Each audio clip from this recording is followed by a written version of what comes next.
ho ho, and welcome to another weekly protocol here at Basement Protocol Productions.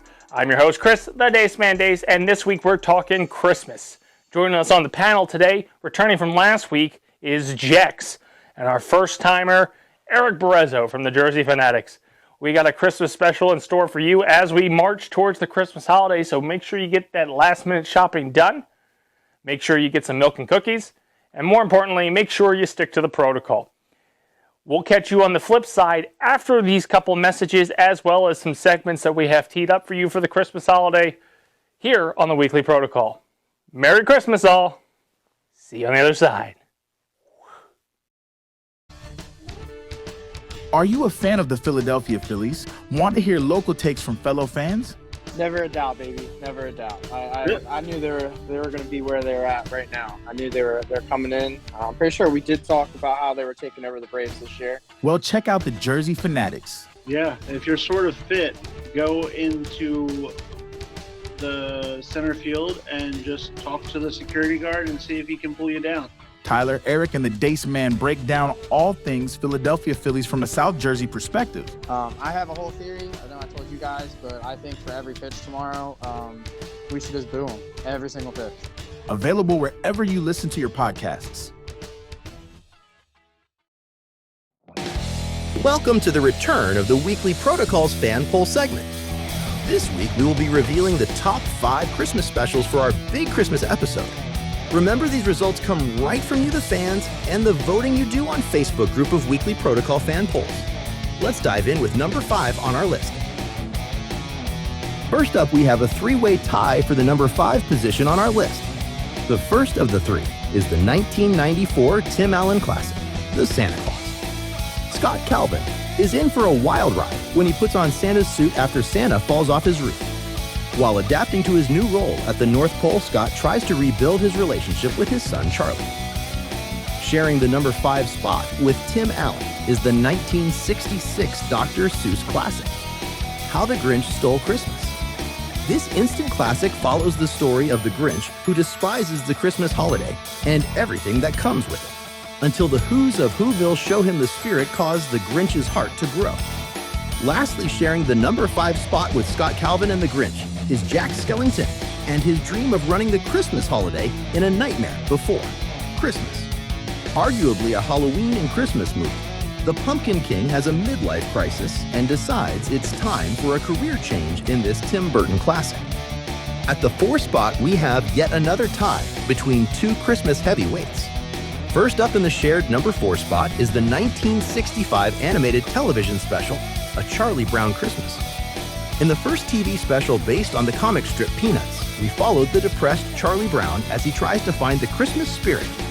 Join Charlie, Snoopy, and the rest of the Peanuts as they battle commercialism and find the true meaning of Christmas in A Charlie Brown Christmas.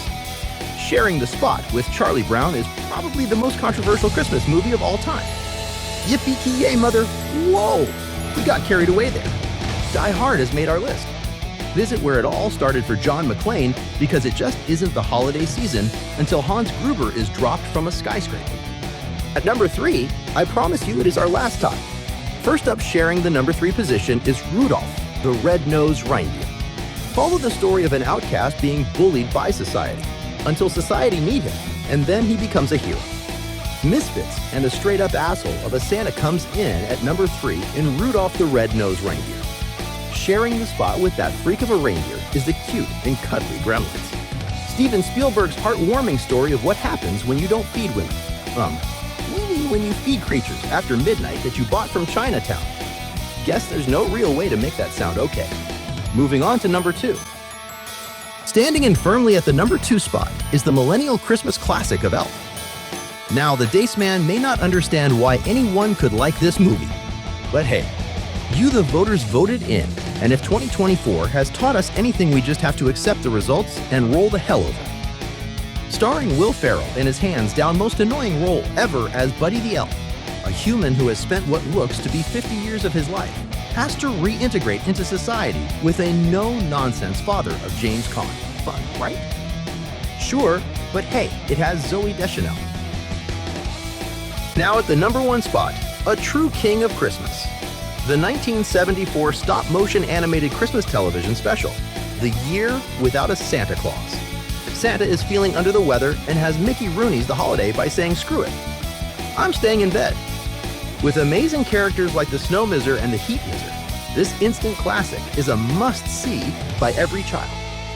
Not to mention it has that Elvis classic of Blue Christmas featured on its soundtrack, in addition to the badass Snow Miser and Heat Miser songs. Ladies and gentlemen, this is just a win all around. Well, that's going to do it for us on this weekly fan poll breakdown. Merry Christmas to all, and all of you please remember to stick to the damn protocol. We out. He's hosted multiple podcasts and shows over the past decade and unlocked his mind for us over the years. Now, he's looking to see why people put up with him. Join Chris, the Dace Man Dace, as he sits down and chats with those who have known him over the years in a new season of the Dacetacular mind called The Dacetacular People. New episodes drop Fridays and are available wherever you listen to your favorite podcasts. Welcome back to the Protocol. I'm your host, Chris the Dace Man Dace, and joining me this week for the Protocol at Christmas is Jex. Do you say hi? Hi. There you go. And from the Jersey Phanatics, Erik Burruezo. Woo! First time appearance. You're breaking the fourth wall, Deadpool. Anyway, we're going to be talking Christmas and Christmas protocols. First and foremost, I need to know, when is it the appropriate time to start celebrating Christmas? Corporations will tell you start shopping in July. Amazon gives you 12 different Prime days. But what is the perfect day to do Christmas celebrations? Erik, we'll start with you.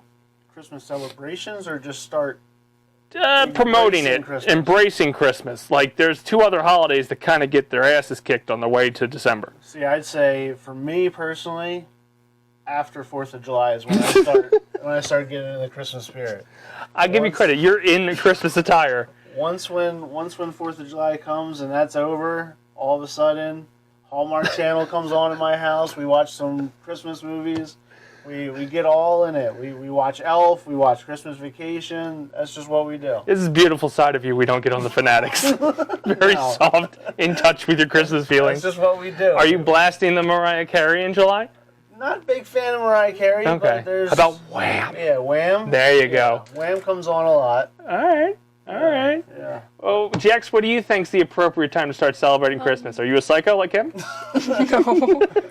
I think it's like midway, like between Halloween and Thanksgiving. See, that's a right answer. That's too late. Like building up until like setting up, and then right after Thanksgiving, just like throw everything out together. That's how I handle it. It's too late. Too late. She's got her head on her shoulders, unlike you, You Mr. gotta be able to see Santa at the beach, all excited. You know, he's in his surf gear. Like, it's just awesome. And then you go home, have a little cocoa after the beach. Cocoa? It's a 95 degrees out. I like drinking hot chocolate in 95-degree weather. You do? Okay, so couple psychos. Yours is a little bit more extended than hers, but, you know, fair is fair. And I get sick because I can't have the cocoa. You know? Dairy thing starts rearing its head in fucking July. It's just a fun time. That's why I love Christmas. Fireworks and Fat Santa in a Speedo. It's just exactly what you envision. That's not, and the only thing I start in July is Christmas shopping to spread out that super expensive bill that comes its way. The other question that kind of piggybacks off of that is, what do you think is the appropriate time to decorate? Are you still a psycho doing it in July and ignoring all the other holidays that happen between 4th of July and Christmas? Or do you have a more realistic date? No, I have more realistic date for that. Really the only reason for that is because my HOA is an asshole. So if I put it up any earlier than November 25th is when they'll start fining you. Like literally a month out is all you can do. Yeah, a month out, and then you get until January 15th. That's their cutoff. They only give you 45 days to celebrate Christmas? Mm-hmm. That's it. So assuming you weren't ran by Nazis, we don't know whose HOA is, but you're Nazis. I'd probably decorate in like September just to start getting rid of it, or get it up and out, and just, I don't know, it like when you drive by a house that has all the lights on, you get in a better mood. Okay. So you get more festive, you get happier. So, and we'll get to you on your opinion on what we're going to do. I hope you're more realistic. Would you be the type of guy, because I have a light system on my house that you can actually leave up year-round if you wanted to, and it has certain settings to appeal to the holidays. So, like, there is a Halloween setting, there is a Thanksgiving setting. Yeah. They just play different colors on the fucking... Well, technically, according to our rules, we're not allowed to have those lights in our development. We're not allowed to have any lights that stay up all year round. It has to go up November 25th, has to come down January 15th. And if not, they'll fine you every 2 weeks or 30 days, whatever their rule is for it. But they'll send you a fine. So can you? This is going down a complete different rabbit hole. But can you decorate for Thanksgiving and Halloween? Like, are there weeks for that too? Not really weeks, but it's just. Hey, you got from. Nobody really does, so nobody cares. That's fair. You got like November 1st and November 24th for Thanksgiving, November 25th onward for Christmas. That's fucking crazy. When would you start decorating for Christmas? Just after Thanksgiving. Smart kid. She gets it. Mine's always Black Friday because I'm not dealing with the madness. Yeah. I'll go out. Well, okay. Interior is always Black Friday. Exterior is when I believe it's the last nice day outside. Yeah, that's usually when I try to do it too. And it kind of correlates to the time frame that the HOA gives you. Mm-hmm. So it's nice that way. Yeah. But sometimes it's beyond freezing. Mm-hmm. Like this year, I actually decorated December 1st. Okay. So it was very late for me because I normally put it up way in advance. So like I decorated the roof this year because, got a leaner body, got a little crazy with it. I went up when I thought it was going to be the last 50-plus day. Yeah. Thankfully, I did get the last 50-plus day because it has been awful ever since. Yeah. It was like 15 degrees when I was decorating. I was freezing. It was rough. Other parts of the protocol, we'll start with you on this one. What is there a limit to gifts? So it's been a joke in several comedies, probably a lot of social circles too, that like if I give somebody $50, they're just giving me $50 at the wash. Why are we doing gifts? Do you think there should be a limit on gifts, or should you just be in the giving spirit? I think it should kind of just like not be a limit until like there's like one person's giving you like a penny while somebody else gives you like a whole basket of like expensive products. Sure. Yeah, because you can get burned in a white elephant type scenario where like somebody puts in, free promo materials like a wiper blade they got. Or you could go through and actually put in like something really nice, like a sex swing they got. Both promotional materials they got from their companies, both things that got pushed through a white elephant is a little awkward. What are your thoughts on, I'm glad I talked to her about the sex swing. My thoughts to you, or what are your thoughts on gift limits and like limitations? Well, ever since I got married, I stopped buying gifts entirely. Oh, it's got to be sweet. It's all basically on Amber. She tends to start buying the gifts early too. She buys it in like July and June, and whatever's on sale. Whenever, if there's an Amazon Prime Day or if there's a sale at Target or anything, that's when she starts buying the gifts. The only people that I'm really responsible for is obviously buying for her, and I buy for my parents, and that's all I'm responsible for. I'm jealous because that's the opposite. Well, it's kind of the opposite. She's really good at finding things that mean things to people. I'm good at buying things that are cool. Okay. And like, I know she hates it, but I buy my stuff and just say, rep it. Yeah. I'll be surprised. Yeah, because it's something that you actually want. So I get it. But like, with limits, I don't think there's technically limits you place on it, but if you buy, like for my son, we bought him a brand new bat. So my daughter is going to get something that's going to be correlated to that, and that's their last gift. But it's probably like maybe 15 each. Not really limits, but we're not trying to make sure that they actually appreciate everything and remember it for next year or remember it even a week later. I do the same thing, but when a kid pisses me off between the time I buy it and when I get it, it gets X'd off the list and goes to Toys for Tots. So it's a great way to do it. Doug did 0. Anyway, the last question we'll talk about this week on Protocol. Well, we probably got a couple more because it's Christmas. There's a lot of Christmas. We'll probably have part 2 down the road. But Christmas foods. So there's a lot of thing that is like synonymous with Christmas. Gingerbread houses, candy canes, Russell Stover's boxes that I buy the day after and eat until I'm sick. What is the one Christmas food, and we'll start with you, Jex, that is Christmas to you? Like you have that food and now Christmas has begun. I don't really know. I believe that it's just candy that you just grab from the bottom of your stocking. Okay. So like, but like specifically Christmas shaped and things like that, like Yeah. peppermints and the Reese's that likes to change for different holidays, and you know that you've like overstayed your Halloween welcome when you're eating pumpkins at Easter, not eggs. I get it. What about you? What's your Christmas food that says this is Christmas? Christmas tree cakes. I can eat like 100 of them and be perfectly fine. And they have dairy in them, so they mess me up pretty bad. But they are the best things in the world. I love them. You know, even Oreo comes out with like a Christmas red. Mm-hmm. And they have like Christmas designs on their actual Oreo itself. So that's my favorite time of year too. Nice. When they do that. But Christmas tree cakes, yeah, I think this past week we went through 5 boxes. Damn, dude. Yeah. For me, I'm kind of like a pumpkin spice latte bitch, but it comes with peppermint hot chocolate. Okay. I got to have my peppermint hot chocolate at least once before Christmas happens. I haven't yet. Probably won't because I'm not going to go near them all now. But that's usually, to me, it's like, yep, this is Christmas. Yeah, like that's the thing that bothers me about being allergic to dairy is like you see like the peppermint milkshakes and peppermint hot cocoa like specialties everywhere, and it's like that looks so goddamn good. Smells good too. It'll kill me if I try it, but sometimes it's worth the risk. All right, so last thing before we call it quits here on this week's protocol, I want to know what you want under your Christmas tree in case I send Doug to your house. Eric. I don't know why I called you Egg. What I want is I actually want an REI gift card because one of my ultimate goals before I turn 40 is to go climb Mount Kilimanjaro. So that's going to be what I actually want is to start getting the hiking gear and everything that I need to do that. But yeah. So what's REI? REI is the outdoor place? Okay. Yeah. Okay. Kilimanjaro. Whew. Yeah. I'm just trying to make 40. What do you want under your Christmas tree? And I might not be using this to my advantage. Well, I don't want Doug underneath my Christmas tree. He'll put it there. He might get left, but he'll put it there.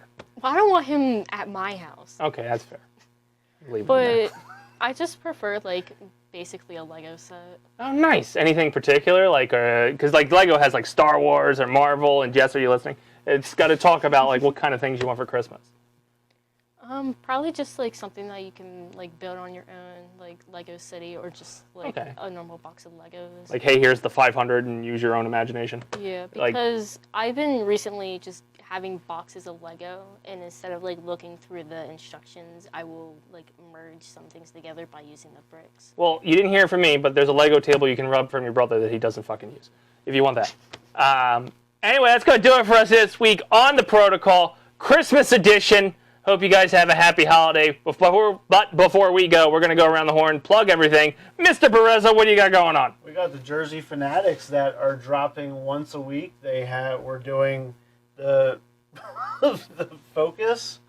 We got player focus on the former athletes, current athletes. We are. It dropped. If you want to talk about it, it dropped. You can do that one. Cole Hamill's dick. It's pretty. That's why he's Mr. Hollywood. I should have said earmuffs. I'm sorry. But yeah, we got the Jersey Phanatics coming out once a week. But yeah, other than that, that's all I got. Nice. Do you have any socials or anything you want to plug or tell people to go fuck themselves? It's totally cool. That's what we do here. No. All right, well, that's going to do it for us this week on the Protocol. Remember, basementprotocolproductions.com for all the Basement Protocol productions, as well as facebook.com/basementprotocolproductions. And make sure you check out in April, as we are 4 months away, well, 5 months, for the Dacetacular Game for a Cause 11, where we play for the Deffert Township Performing Arts and Drama Club. So we got a 3-day event going. We're doing a different little style. The GoFundMe is up. Donate, and you've probably seen the thing here on the ad. This has been the Basement Protocol. We made Frank get by the chair so he could hit the button, so I'm dragging this out. Remember, basement dwellers, stick to the protocol. We'll see you next week.